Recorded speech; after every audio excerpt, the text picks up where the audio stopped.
Hello friends, आज मैं आपके साथ माइक्रो इकोनॉमिक्स का एक और टॉपिक लेके आया हूँ। चैप्टर का नाम है वेजेस एंड टॉपिक का नाम है factors determining the real wages, या फिर फैक्टर इफेक्टिंग रियल वेजेस, या फैक्टर इन्फ्लुएंसिंग रियल वेजेस। ऐसे कौन से फैक्टर्स हैं जो हमारी रियल वेजेस को या परचेसिंग पावर को असर डालते हैं, वो इस वीडियो में डिस्कस करेंगे। डिस्कस करने से पहले बता दूं कि इस चैप्टर के सारे लिंक्स आपको डिस्क्रिप्शन में मिल जाएंगे। चलिए शुरू करते हैं। Real wages of a labourer are influenced by following factors. तो कौन कौन से फैक्टर्स हैं जो रियल वेजेस को असर डालते हैं? Number one, money wages. खुद सोचो, पॉजिटिव रिलेशन है। जितने ज्यादा आपकी मनी वेजेस, मतलब इन टर्म्स ऑफ मनी आपको तनख्वाह मिलेगी, उतनी ही ज्यादा आपकी परचेसिंग पावर होगी। तो सिंपल वर्ड्स में, अदर थिंग्स रिमेन्स कांस्टेंट या other things remains the same, if money wages are more, real wages will also be more and vice versa. अगर मेरी तनख्वाह 10,000 है तो मैं 10,000 के गुड्स खरीद सकता हूँ एंड सर्विसेज भी।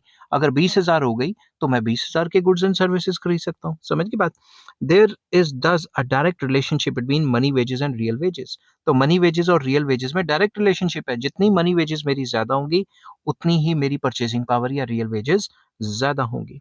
नेक्स्ट पॉइंट आ जाता है प्राइस लेवल। बहुत आसान है। अगर कभी भी मार्केट में प्राइसेस बढ़ जाते हैं, तो मैं उन प्राइसेस बढ़े हुए से कम गुड्स एंड सर्विसेज खरीद पाऊंगा। मान लो मेरी तनख्वाह है 10,000, मैं पहले जो भी गुड्स एंड सर्विसेज खरीदता हूँ, अगर मार्केट में प्राइसेस बढ़ गए तो अब उन्हीं 10,000 में कम गुड्स एंड सर्विसेज आएंगे ना, तो मेरी परचेसिंग पावर या जो रियल वेजेस है वो तो गिर गई। तो यहाँ नेगेटिव रिलेशनशिप बन जाता है। तो सिंपल इंग्लिश में कैसे लिखेंगे? Real wages are very much influenced by the price level. कैसे? इफ प्राइजेस आर राइजिंग, अगर प्राइजेस बढ़ जाते हैं, real wages will fall and vice versa.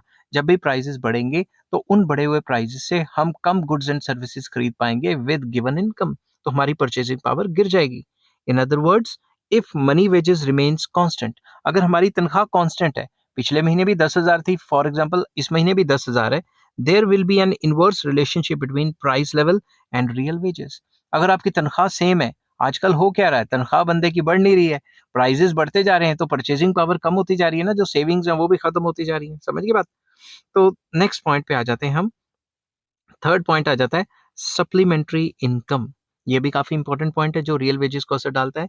Real wages of an employ will be more if in addition to his or her fixed income, fixed money wages, he gets supplementary income like bonus, fee accommodation, free midday meals, uniform, medical facilities, free education to his children, transport facilities etcetera. अगर आपकी supplementary income बढ़ जाती है या supplementary income आपको मिलना शुरू हो जाती है, तो भी आपकी रियल वेजेस बढ़ जाएंगी। फॉर एग्जांपल, मैं किसी ऑफिस में काम करता हूँ और मेरे को 20,000 तनख्वाह मिलती है, मगर मेरी सप्लीमेंट्री इनकम बढ़ गई, मतलब कि मुझे एड ऑन बेनिफिट्स काफ़ी मिलने शुरू हो गए। लाइक मेरे को मेडिकल एक्सपेंसेस मिलने शुरू हो गए, बच्चों की फीस मिलनी शुरू हो गई, और मिड डे मील मिलना शुरू हो गया, या मेडिकल फैसिलिटीज फ्री में देनी उन्होंने शुरू कर दी, तो मेरा पैसा इन सारी फैसिलिटीज पे बच जाएगा। तो मेरी जो तनख्वाह है वो इन हैंड में बच जाएगी ना काफी ज्यादा।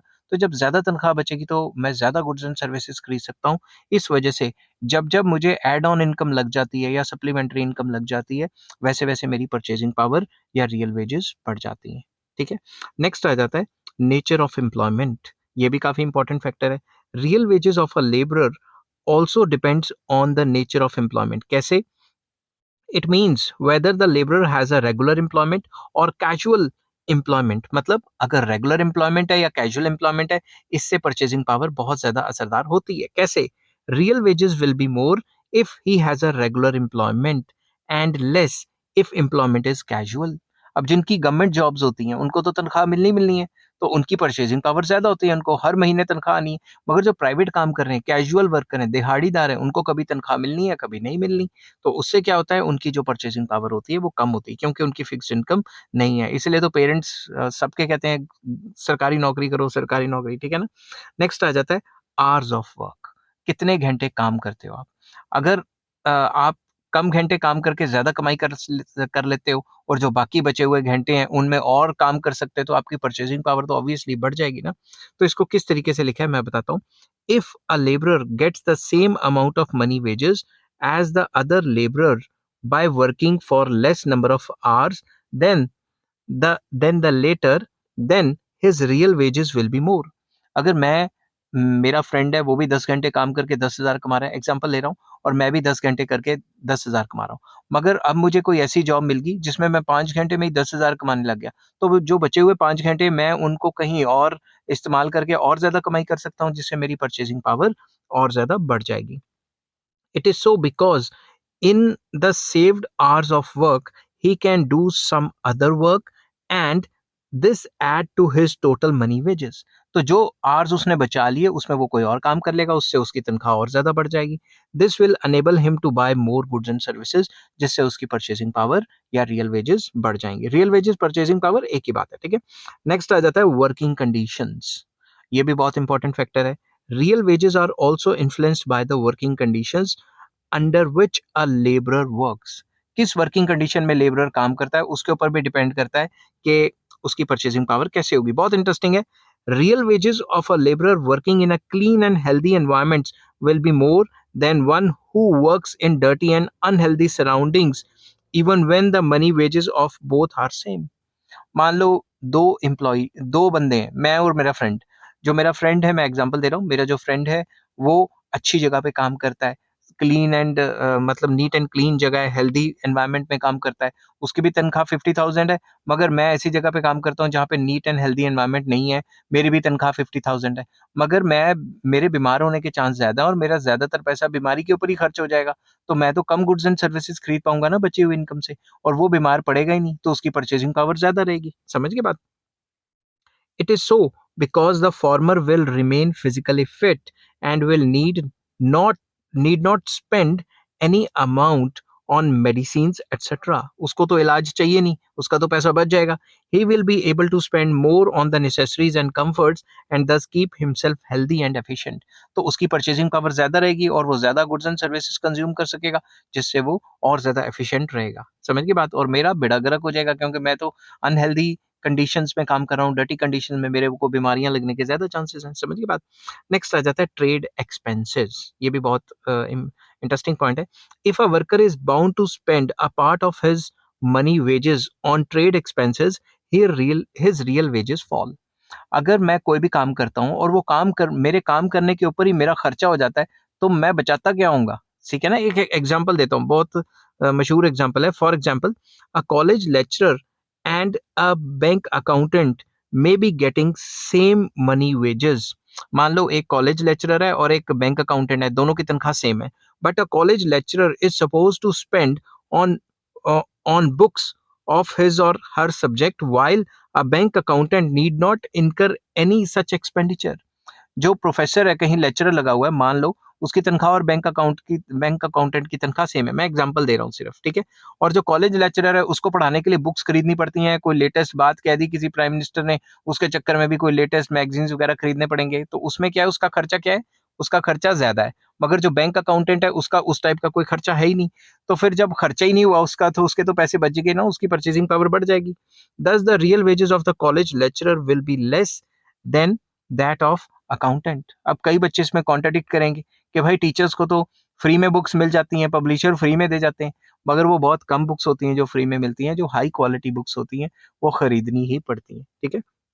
नेक्स्ट पॉइंट आ जाता है period and cost of training. ठीक है. Professionals like doctors, engineers, professors, lawyers, etc. have to spend a lot of time and money on their education and training.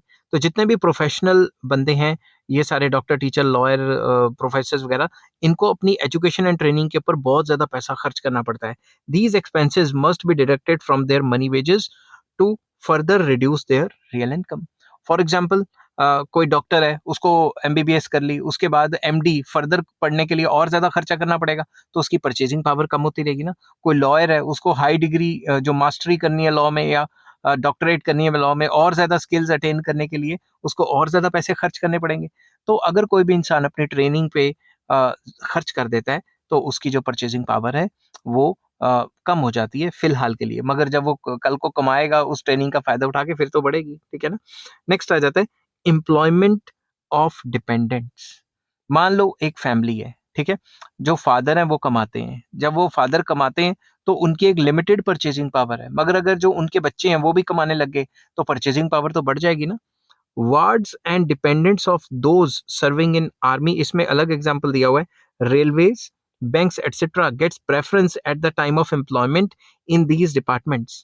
जो भी बच्चे हैं या डिपेंडेंट्स हैं किनके, वो बंदों के जो आर्मी में काम करते हैं, ठीक है, वो लोगों के जो आर्मी में काम करते हैं या रेलवे में काम करते हैं या कोई ऐसे डिपार्टमेंट में काम करते हैं जहाँ पे उनके बच्चों को प्रेफरेंस दी जाती है जॉब्स की। मेरे को याद है चंडीगढ़ में ट्रिब्यून जो अखबार है वो छपती है, और मेरे कई फ्रेंड्स हैं वो अपने फादर की जगह कोई ना कोई जो है ट्रिब्यून में उनकी सेटिंग हो गई थी, अब पता नहीं होती है कि नहीं होती। तो जिन जहाँ पे उनके फादर्स काम करते थे वहीं पे उनकी जॉब क्वालिफिकेशन के हिसाब से उनको भी नौकरी मिल जाती थी पहले, अब नहीं पता क्या होता था। तो इस टाइप के अगर देखें तो बच्चों की तो जॉब सिक्योरिटी होगी ना, thus they enjoy greater economic security, उनको तो इकोनॉमिक सिक्योरिटी ज्यादा है।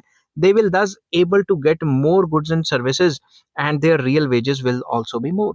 तो जब पता है कि हमारे बच्चों को नौकरियां मिल ही जानी है, और अगर मिल भी जाती हैं तो अगर ऐसी सिक्योरिटी है, इकोनॉमिक सिक्योरिटी है, तो फिर तो परचेजिंग पावर ज्यादा ही होगी। Next, prospect of future promotion. अगर आपको लगता है फ्यूचर में आपकी प्रमोशन ज्यादा हो सकती है और काफी तरक्की कर सकते हो आप अपने करियर में, तो आपकी जो है परचेजिंग पावर हाई ही होगी।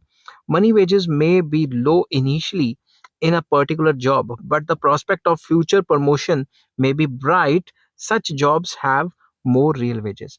तो अगर अभी आपकी फिलहाल के लिए जो तनख्वाह है वो कम है, मगर आपको पता है कि जो फ्यूचर प्रोस्पेक्ट्स हैं प्रमोशन के वो बहुत ज्यादा हैं, तो आज से ही आप खर्चा करना शुरू कर दोगे तो परचेजिंग पावर हाई चली जाएगी। नेक्स्ट आ जाता है सोशल स्टेटस। आपको पता ही है लोग स्टेटस के ऊपर कितना पैसा खर्च कर देते हैं। Money wages of a head clerk in a government office and a sub inspector of police may be equal. अगर कोई हेड क्लर्क है या पुलिस में सब इंस्पेक्टर है, मे बी उसकी सेम तनख्वाह हो, but the social status of sub inspector is high than that of the head clerk. Social status किसका हाई होगा? सब इंस्पेक्टर का। समझ गए बात? Hence real wages of sub inspector will be more. तो स्टेटस के हिसाब से भी जो है रियल वेजेस हैं असरदार होती हैं। आई होप ये वीडियो आपको पसंद आई होगी। अगर पसंद आती है तो please like, share and subscribe. इस चैप्टर के सारे लिंक्स आपको डिस्क्रिप्शन में मिल जाएंगे। नेक्स्ट टॉपिक मैंने बनाया है marginal productivity theory of wages का। Till then take care, bye bye.